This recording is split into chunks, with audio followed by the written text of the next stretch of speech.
Peter Jun Simon. And the efficiency of Peter Jun Simon, 10 attempts, 7 made, 70% from the field.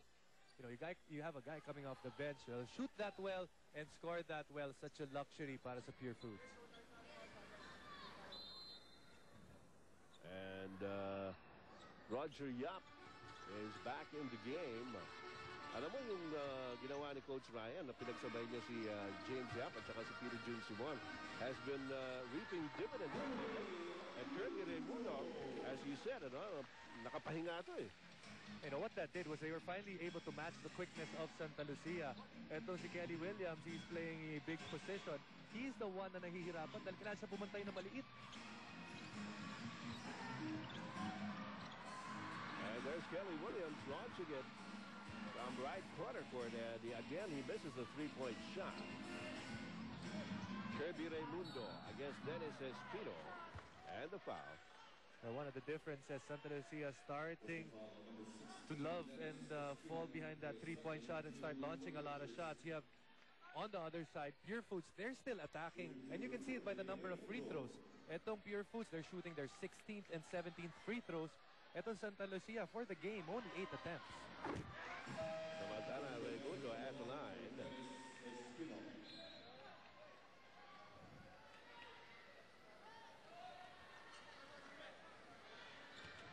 Now check out this move by Coach Boyet Fernandez. Magtatanggal siya na malaki. Para ito si Kelly Williams naman, magiging power forward niya. And now, turning it around, sila naman ngayon may quickness advantage kumpara dito sa Pure Foods.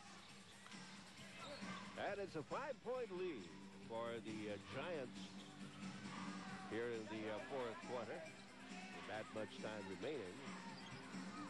Ryan Reyes inside to Wilson. And to Siralini. And Roger Yap had something to do with that turnover.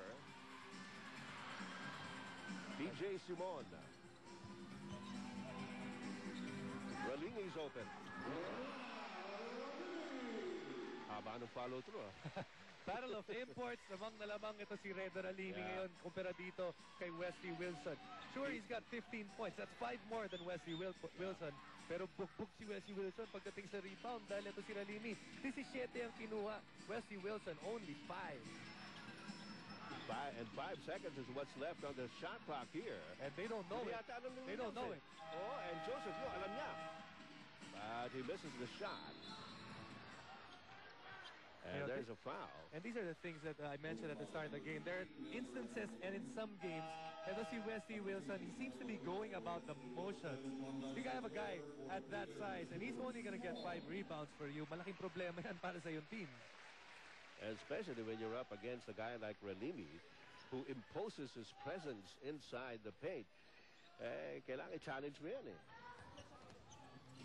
Pure Foods now by 7. Joseph Yo sticking like glue to Roger Yap. Jondan Salvador. Alam mo, bonus na yan eh. Pag umi-score si Jondan, he has 10 points.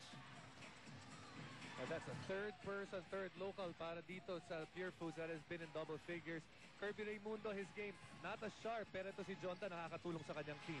Joseph Yo from way out.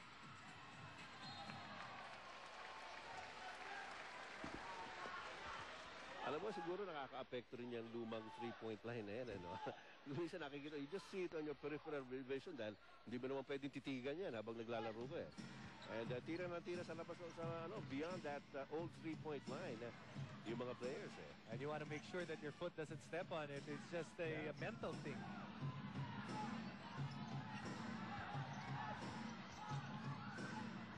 The kick out to Roger Yap. Yun, nasa bagong 3-point line yun. T-interest yun para kay Roger Yap. And as Pure Foods leads by 12, Boyet Fernandez calls for this timeout.